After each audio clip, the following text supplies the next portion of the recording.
What is very difficult to deal with is the big picture of what I call the other reality, the invisible world, that with which we interact without really knowing. We're sitting on a 1,000 feet, 400-meter granite needle that comes out of the Lake of Geneva and connects directly to a vortex. We're actually sitting inside of the vortex. It's the psychic that gives rise to the physical. That's the part that scientists have yet to actually figure out and be able to explain in formulas. There are going to be several events, I think one in 2009, another one in 2011. I mean, people have a tendency of just telling me whatever, whether they're ETs, luminous beings, normal people. They just tell me their stuff, and I was listening. So my whole purpose now is more showing people what to do about the years ahead. We're here with Michael St. Clair, and he's written a wonderful new book called Zen of the Stars. Tell me about your book. Well, the book is a product of about 10, 12 years of research. Initially, there were 4 books, 1,600 pages. I cut them all down over the years and summarized it, condensed it. The book deals with the origin of mankind, our cosmology, where I think we came from, our most probable futures on this planet, and it deals with many aspects of how we're going to go through the next 40, 50 years.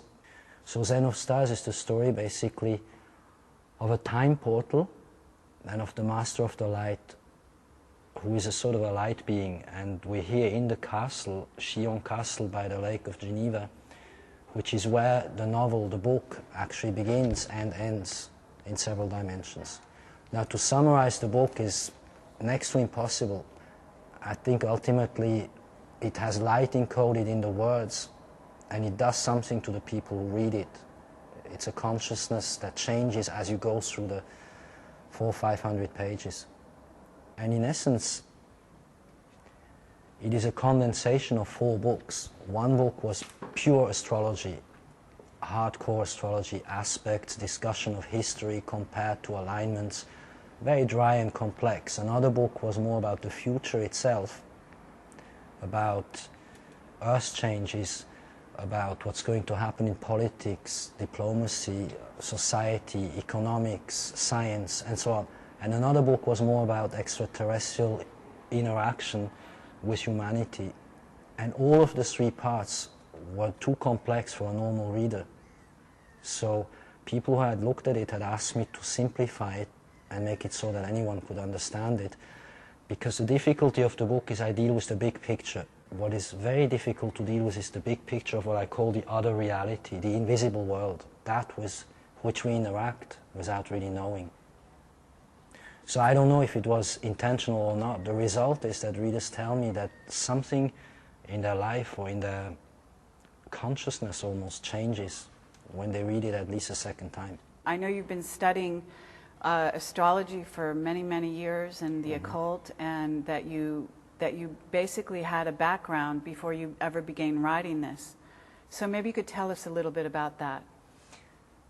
Well, the formal background is simple. I went to college here in Switzerland. I studied law. I was an army officer. I spent some time in the army.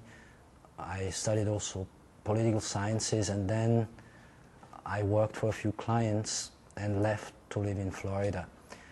But I had studied astrology pretty much seriously since I was about 12 or 14. I remember that by age 20, 21, I was certainly fluent enough to explain alignments and to actually practice it, but I didn't until I was 32. After I had left what I would call the real world, the life of law, business, and the boring stuff, that's when I got into the more, you would call it occult stuff, but occult just means hidden, and what is hidden will be science tomorrow. When I say tomorrow, it actually already is. Things that we're talking about, different dimensions, can today be explained in terms of quantum physics and science. Dean Radin, or he wrote Entangled Minds, or Russell Moon, who wrote about the vortex theory. These are things that today we have to be able to talk just matter of fact. Like the elven world, the world of the elves, it's real, it's right around us here. You can actually touch into it and feel it. So these are things that people would normally call occult, like the Lord of the Rings, but it's a reality. And you can't really study it, you have to live in it. The astrology part is easy to study. That's relatively linear thinking. But the things I talk and write about are about the psychic mind, about the non-linear mind. And what I basically say in my, not teachings, but in what I explain to people and in my book is that we're coming into a time now where the linear mind is going to switch off, not like a light switch, but dim down and fade out, whereas the psychic mind is going to come up. And in that transition, that's when the things we're talking about will become very easy to understand. But for now, most people are functioning in a linear way, and they cannot really understand what the psychic mind is about. However, the overall worldwide psychic mind is coming up. Can you tell us a little bit about where we're actually shooting this? Because this is a very mystical, interesting place. We're here in Montreux, Switzerland, and in a marvelous castle. And this castle factors in your work. Yes, we're actually sitting on the granite needle. We're sitting on a 1,000 feet, 400-meter granite needle that comes out of the Lake of Geneva and connects directly to a vortex. We're actually sitting inside of the vortex. It's now near sunset time. So you have a very quiet energy. We can maybe feel it, although we're working here. This is a place that probably was settled in human history by the Celts in about 600-700 BC. Sorry, 600-700 of our time. I mean about 1,400 years ago. Okay. But the other reality is more likely that this place had existed on top of the granite needle for maybe as much as 4,000 or 5,000 years. We just don't know. The traces are very old. The formal history begins around the 11th, 12th century. So as far as linear mind is concerned, this is a Templar castle. This is a typical Templar place with art by the Italian and English masters from the 12th and 13th century. It was then rebuilt and built over it many, many times up to the 17th century, when pretty much the French handed it over to the Swiss. And Shion Castle became very well known through Lord Byron, because he came here. I think friends of his started working on the novel Frankenstein, and he wrote the famous poem or little story called The Prisoner of Shion. That's why the place actually got known. What made you leave the contemporary world in the everyday sense and become something of an occult master, for lack of a better term? Yes, I see what you mean. I really was that since I was a kid. As funny as it sounds, ever since I can remember 6, 7 years of age, when I was actually here for the first time that I can really remember, I knew what was going on in what I call the elven world, that other world that I describe in the book as linear as I can. But afterwards, the rest of what you call this real life, oddly enough, I remember very little. Like I said, I studied law. I went to a college, I studied law at University of Zurich, I studied political sciences. I mean, I could have been a diplomat or general. I went to the army, I served 2 years here. I was doing what any officer does here, field intelligence or commanding little companies, assisting a general. That wasn't really a big deal. What was interesting was I had a few colleagues, friends older than me, who saw that I was interested in history and slightly different topics, and they themselves were a little into this, astrology, nothing particular, but this was enough of a start of a study group to begin talking about these things and studying them. Here in Switzerland we have a very long tradition of these things. This is a Celtic place where the Celts are ultimately native people, just like the native shamans are in America, like the native Indians or like the Aborigines almost. So these are people who are used to living free and living with nature. And so what you call the occult is to us not occult at all. It's just science. It's studying stars, alignments.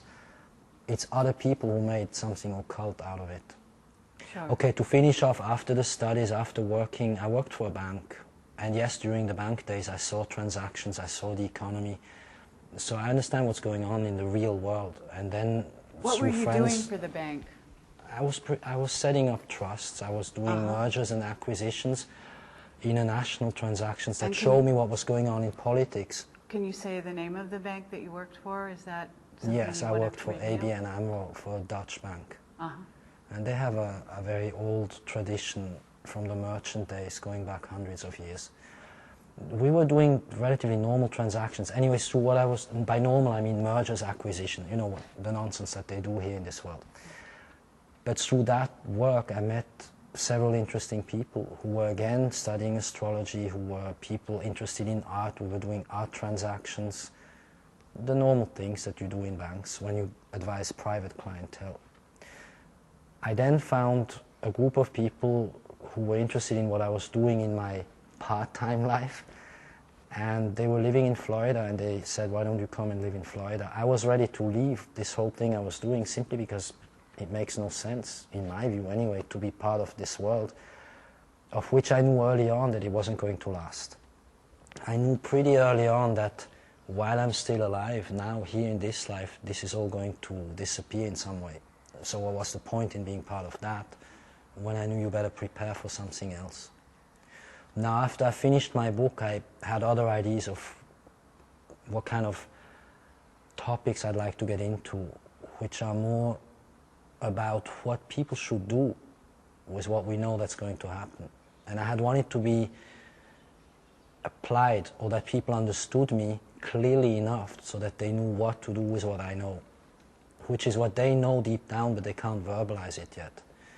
So my whole purpose now is more showing people what to do about the years ahead, because there is a really great, fascinating future. We're going to discover things that we were just talking about that are sort of occult in the past, but very scientific and simple in the very near future. By near future, I mean 6-7 years from now. This will all be totally normal to talk about these things.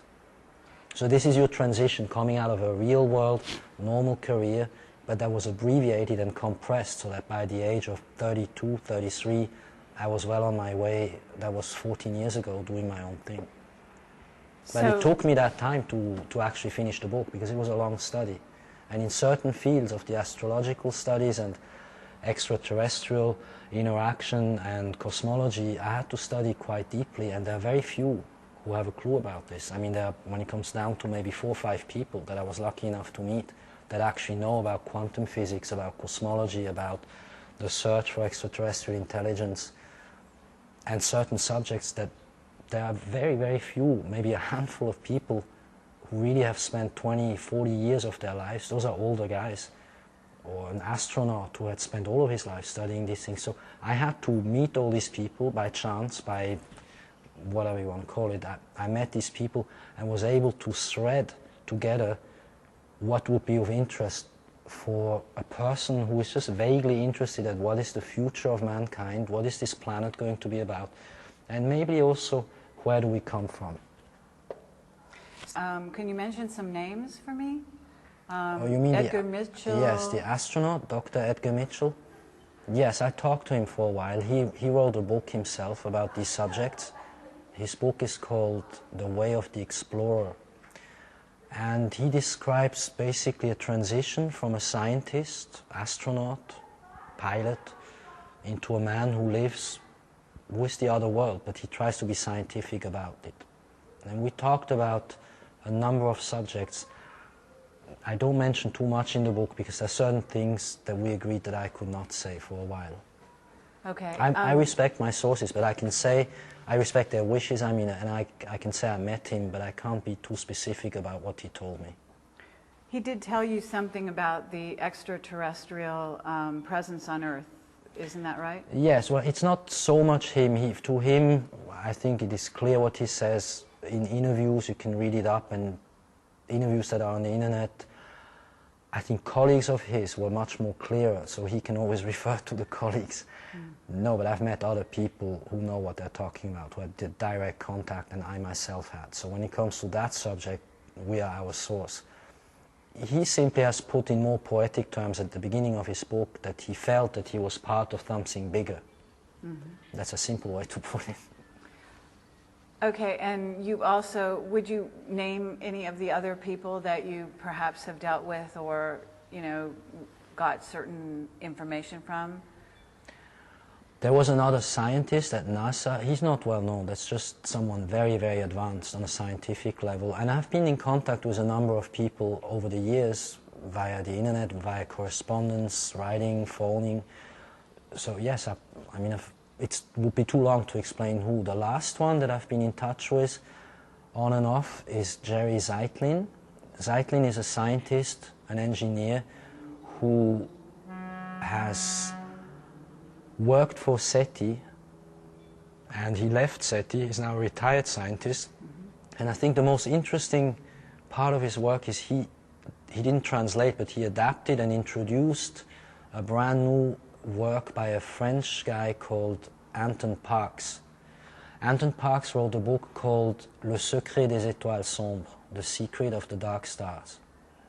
And in The Secret of the Dark Stars, he explains basically where we came from, how long ago this whole story is, which extraterrestrial races mixed with which. It's way too long to explain even in 2 or 3 sentences. It's just too long to explain. And Zeitlin took this whole thing and made an introductory note on the internet. And that is maybe the most advanced piece of knowledge that is right now around in 2006. Oh, that's fabulous. I had more or less the same impression, hadn't written it in that way. Although we shouldn't make conclusions, we're always finished when we come to conclusions. But I think it is a foregone conclusion that we're not from here, but we're from the stars. How it exactly came about, there we have huge latitude, different theories. But there are searchers around who have a clue about this. And some who have had a direct interaction, not necessarily physically like Billy Meyer, but who have knowledge that comes to them. Now and coming through, when I say comes through them via language, via advanced or ancient languages that are universal to hear and to write down. But you yourself consider yourself to be of Syrian descent, is that right? Yeah, you can see the face, that's serious, yes. And the elven ears. Oh, really? You can usually tell by faces, yes, more or less what genetics people have, yes. Yes, you can do that. So you have insight into this? Sure, yes. Those people who have a clue, they can pretty much say what the preponderance of genetics are. And it's probably, you also have Celtic, yes, this is definitely, true. Yes. And St. Clair has a history, your last name, isn't this right? The last name is a Celtic name, yes. Yes. But it also goes into, you know, sort of, again, the occult, the St. Clairs going all the way back to, is this the Jesus bloodline? Personally, this whole Jesus business, if you want my personal opinion, I think... Yes, I do. Okay. First of all, it's not so important as people think, because there were many of them, and his story is not the way it's being told. I think he was a master who came, among other things, from Sirius. There's probably a Syrian connection in him. And it wasn't his name, as you know from B.D. Meyer's contact reports with the Pleiadians, or Pleiarans as he calls them. His name was more likely Emmanuel. Maybe there were even 2 or 3 people like him. We're not so sure that. The birth date was not when they say it was more at 4, 5 BC. And his whole journey was, in my opinion, not towards south of France, England and the Celtic place, but it was back into the direction of India, Pakistan, Afghanistan, and maybe Japan.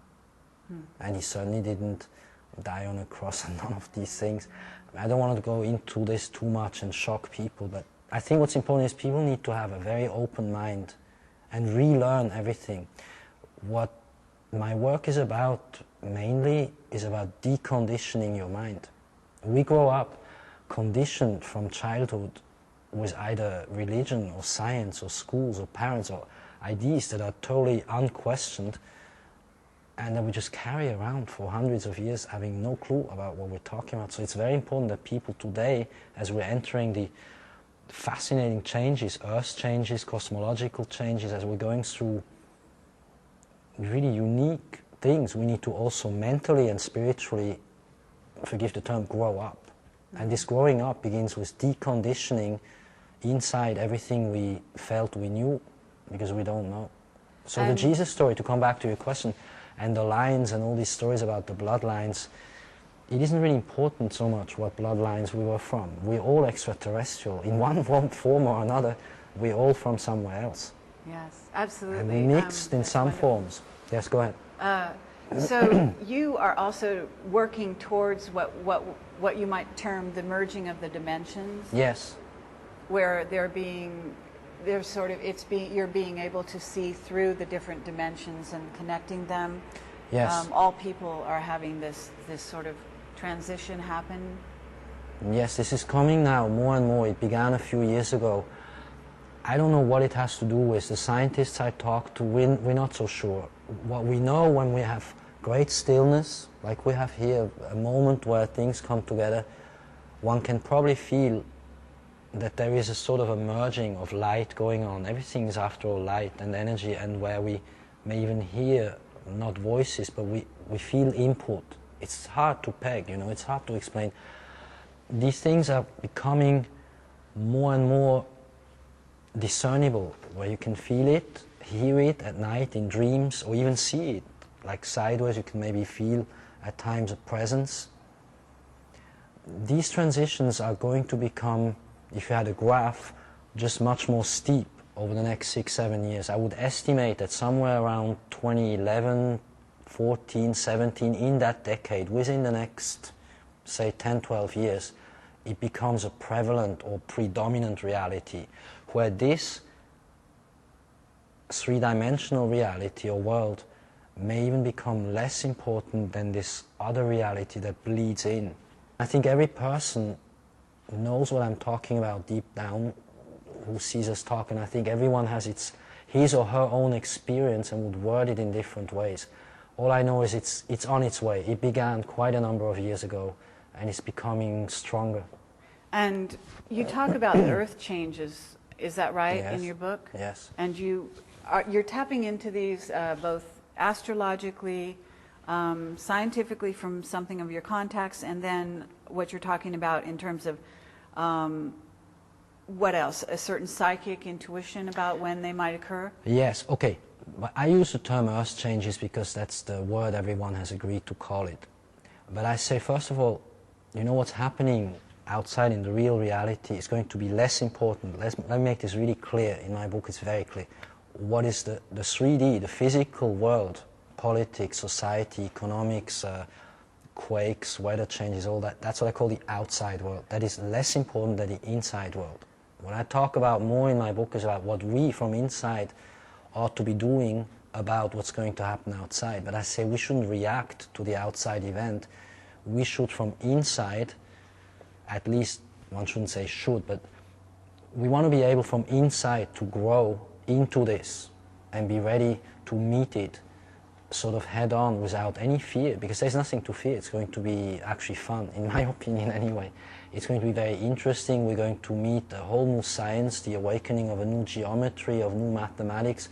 So there is exciting stuff that is going to happen that is so much more interesting than, what does it matter? There will be quakes, tsunamis, there will be certain years when there are climactic changes, a slight changing of the poles, probably, changes of the Gulf Stream, and so on. Those are the physical changes. I estimate they are somewhere between 2009 and 2020, more or less, that decade.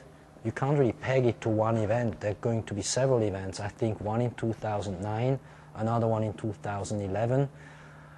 I said in my book, I can repeat it quickly, that there's a young boy in Russia called Boriska. He's known as the little boy from Mars. And he says that in 2009 and 2011, according to his memory from Mars, as strange as this sounds, he remembers very well his life and the pre-recorded idea or message he has. And this is a small kid, 7 years old, that talks in Moscow, or in the area around Moscow. Never mind, he also says 2009, 2011 are key years, numbers that he remembers. But he's not sure of what it is in the physical world, whether it's a quake or what nature the event is. But he speaks of a rather large calamity for one continent. Mm-hmm. Again, like I said, I don't think the physical events, the outside world, is what we should focus on. I want people more to focus within, because we are the change, and the change comes from within.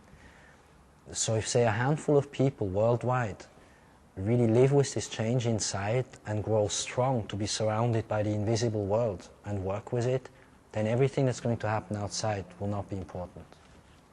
That's a wonderful That's my way opinion. to put it. Yes. Yeah, that's absolutely excellent.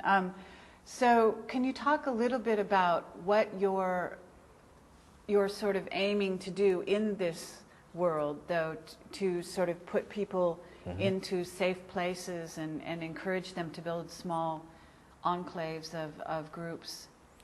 Yes, what I suggest, I've been suggesting it for a number of years, first in private, then on the internet, and now in my book. There is a couple of chapters devoted to this where I go into detail. To sum it up very briefly, we have to see that in the outside world there's going to be weather changes and a number of physical things changing, from society to climate to you name it, that boils down to the fact that society as such, the functioning of what we call our world, will pretty much disintegrate, if not break down, at some point.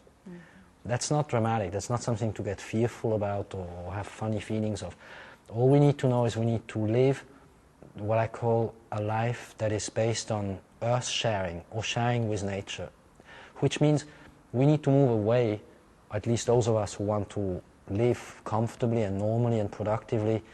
I feel we need to move away from cities or from civilizations, and we need to live according to shamanic science. In early 2006, maybe you remember, there was this little whale, the bottlenose whale, that swam into the Thames River and died there. To me, he was the sign that the further away you're from humanity, the better. It sounds a little horrible to say that, but I think that the solution of what I call safe places or enclaves or safe havens or areas of building a new life have to be earthbound, and you want to be able to fish, to have animals around you, to be completely independent of what goes on around in society. In other words, you're going to live like tribes. And still, you will be able to apply high technology, to have free energy. So my idea is to have a network, not just one or two, a network, a chain of so-called safe places where people live according to ancient ways of life, but in connection with cosmology, have a group of people that each should have at least a few scientists, a few farmers, a few technically skilled people, basically groups that live in a, what I call a group mind, with these ideas we're talking about, able to simply carry on life and live a life without the ideas that we carried into this life. In other words, who can decondition themselves and begin again. It's a little difficult to summarize all this. Those are big subjects. That's okay. So the safe place is basically a place where people begin a new society among themselves while the rest fades away. So do you want to talk about a little bit about the parts of your book that concern the ETs? Because you talk about why the Greys are here and also what other ET races have to do with our future? Yes, that's a big question, many questions in one. The Greys, from what I understand, are, I don't know how to say, like a subculture race. There are many races among the Greys, maybe as many as 60, 70. According to research I have, they are what one could call the fallen ones, or the archons. You know, the Gnostics wrote about all that. That's very well known. And they are hybrids themselves. Basically, they are, how do you say, they're not even humanoid, they are clones. I mean, to me, they're not living beings, although they function, but they're not actually alive in the sense of, they have no soul, for instance, so they have no purpose. I think the Greys, they're not a big subject to me. We know from very ancient teachings, thousands of years ago, that we just need to stay away from them. I think they themselves are a sub-race or a slave race, is maybe the better term, of the Dracos, of the reptilians, some of which live underground, some of which may be able to travel through the galaxies. I'm not so sure. There are other races out in cosmos who I think bred our race. The human race comes probably more likely from Lyra or from the Pleiades, from areas that have nothing to do with the Greys. But from what we know from teachings from other races like the Nordic Blondes, like the Pleiadians, there have been wars going on. At some point tens of thousands of years ago, where they already had interactions with the Greys. They already blew up certain areas in wars they had, and some of them landed here, in a nutshell. But you know, what do you want me to say much about the Greys here is basically keep them where they are, be aware of them, but be careful in the sense that they are very smart, they're intellectually highly advanced, and they use this to deceive people. And they're working with governments. Sorry, isn't it true that they're also working with governments? Oh, definitely. The governments that are now in charge, more or less, of the world we have here are pretty much in the hands of the Greys, to sum it up.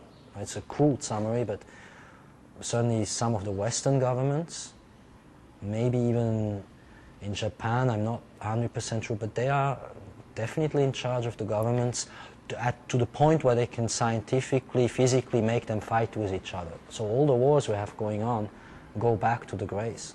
The one way we get out of this is if we have a direct contact with the other races, which would be the Nordic blondes who already survived wars with them, or maybe this other race that I talk about in the book, which is not a physically touchable race, it's an other world like the Elven world, or the Shining Ones. And you have to be in touch with that almost vibration to know what to do or not to do. It's such a big subject, hardly explainable in a few sentences. I'd say we mustn't have any fear of these races. Let's put it this way, they will not make it through the shift. They will not make it through the dimensional shift. They know this, by the way. They are very concerned about how they're going to move on. And I think some of us will even be able to space travel before. What they cannot do is they can't leave here. You see, they're not actually extraterrestrials. The Greys are aliens in terms of alien, but they're from here. Mm-hmm.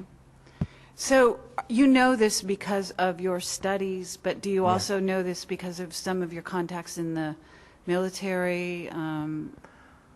Yes, partly. I have not had contacts through the military. It's more through research, some of which is just my own experience, which is described in the book. That's too long to explain, but I have my own form of contact with a more invisible force, and through science, through guided science, where I just know what is more or less correct. And then a lot of it is research. If you really look through the old texts that we still have, through the research others have done before us, Sitchin is one, Jerry Zeitlin I mentioned, Anton Parks, Jacques Vallée. I mean, there's so many highly advanced searchers. Strieber has the whole grey part of the story, of course, well covered. He has now figured out what's what. So when we put all this together, plus our own little experiences, we know more or less what goes on. We know pretty much where to go, where not to go. Do try to work with that other presence that's always around you. Try to feel into what I call the invisible world, which is literally with us. You can grab it at times. At night you may see blue lights, structures, sort of floating forms. That's it. That's the ET world. The actual ET is there with you. That's that aspect. And then the message of the book in very short words is you decide. I say we are here for free will. We're here because of free will, and that's all we have. But because we have free will, we are very powerful. We're much more powerful than we know. And what these Greys and governments, all this whole world wants you to do is they want to take away power away from you and have you feel like a victim at best, or at least powerless and disempowered. And I'm saying in the book, become aware of who you are, of where you came from, and wake up to that. Get into yourself and you feel where you actually came from and what is inside of you. Then you will be completely fearless and build a society regardless of what goes on around you. And the more things fall apart, the more you wake up. Isn't it true that Krishnamurti has been quite an influence on you? Can you talk a little bit about that? Yes. You could not be not influenced after reading Krishnamurti. I read many of his works for a number of years because I wanted to create a different kind of astrology. I wanted to explain it to people in such a way that they could use it and live with it. Astrology has been for far too long made ununderstandable so that people could not approach it. And Krishnamurti basically always said, don't build structures, don't build theories, and in essence he said, free yourself from the known. And he said, do not structure truths, you cannot. The truth is not known, it's always new, you have to live it. And so I tried to apply what he was trying to teach people over 50, 60 years into what I'm explaining to people that's going to happen over the next, say, 20, 40 years. My book goes well into 2050, even 2080. And Krishnamurti, for me, has been an influence in as far as I had to face also myself. I had to go into, why am I here? What am I doing? What's the message going to be? How will I explain this to people? So in that respect, I owe him a lot because he was a great teacher. In the methodology, he had a way of showing people the way to themselves. But he had no method. And he said to people, and I have to say the same, you have to find out for yourself. There is no teaching. There is no method, no structure. There are no religions, none of this. You have to forget all about it. It's all in you. And each one has to find out for himself, for herself. So you have to be your own teacher and your own pupil. So what are your plans for the future? Well, the first thing is to create at least one safe place. I call it a center. It's a teaching center in the sense of an exchange center where I would like to have scientists, very advanced sciences, physics, quantum physics, people who talk about the landscape of the mind, the exploration of the mind.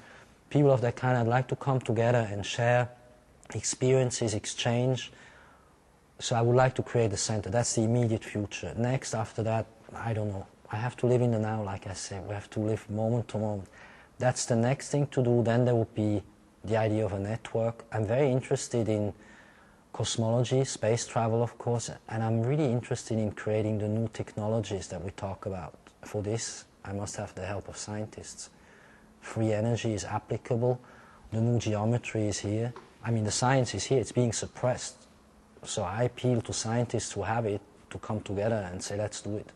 Get out of wherever you are imprisoned and do the equivalent of what I did. Everyone has to do this. There are brilliant scientists around who know exactly what I'm talking about, and all we have to do is do it.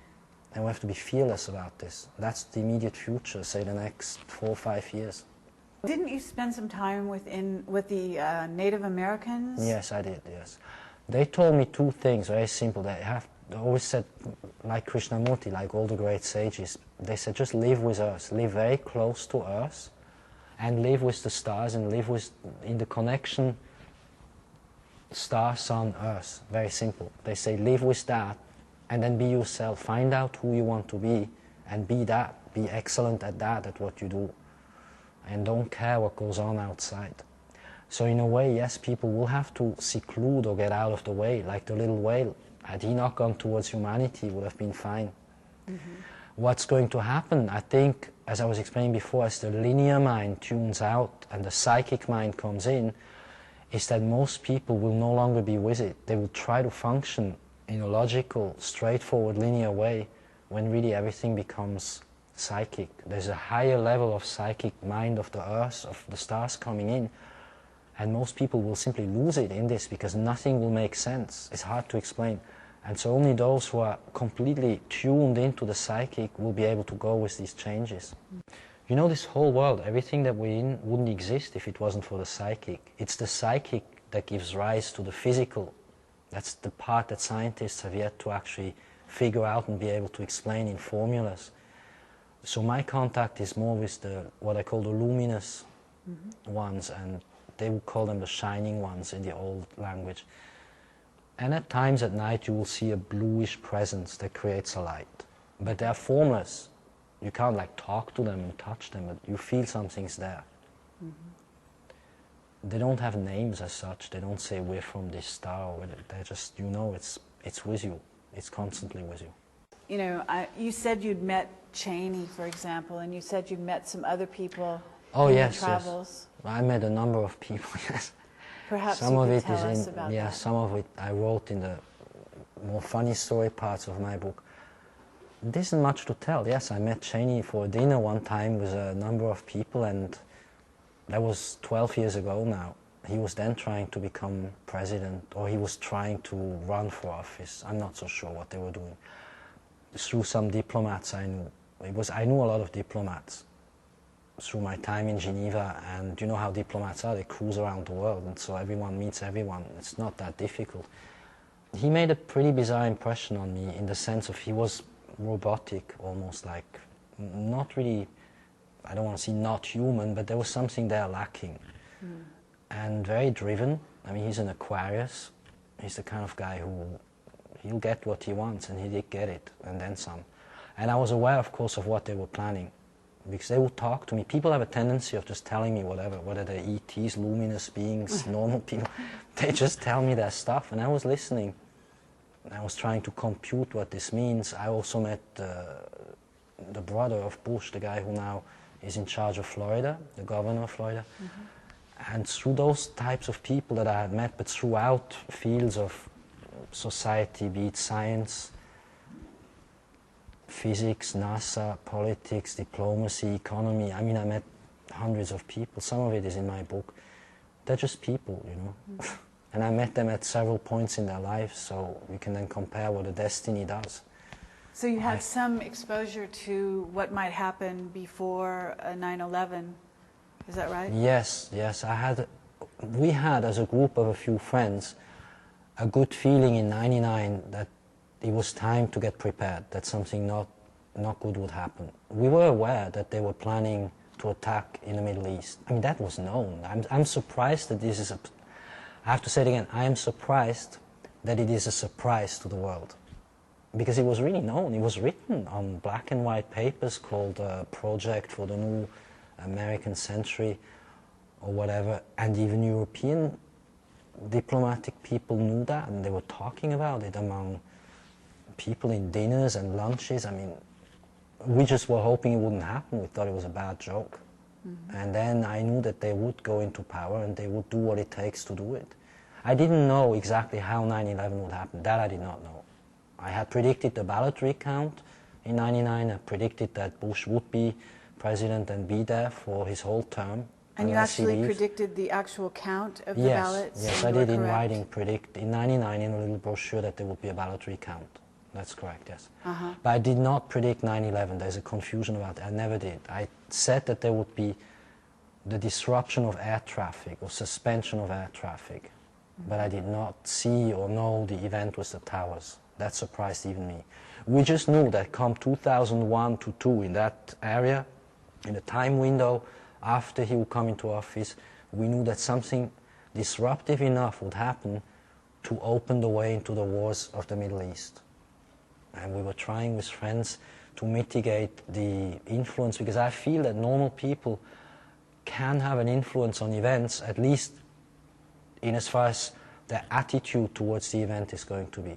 And I think when everybody empowers themselves, like I was talking about before, that we know who we are, where we came from, what we're actually about, and I know that as we have more and more people thinking in that way, we'll be able to almost take command of the Earth again, because that's our job. We're going to have to be in charge of this planet.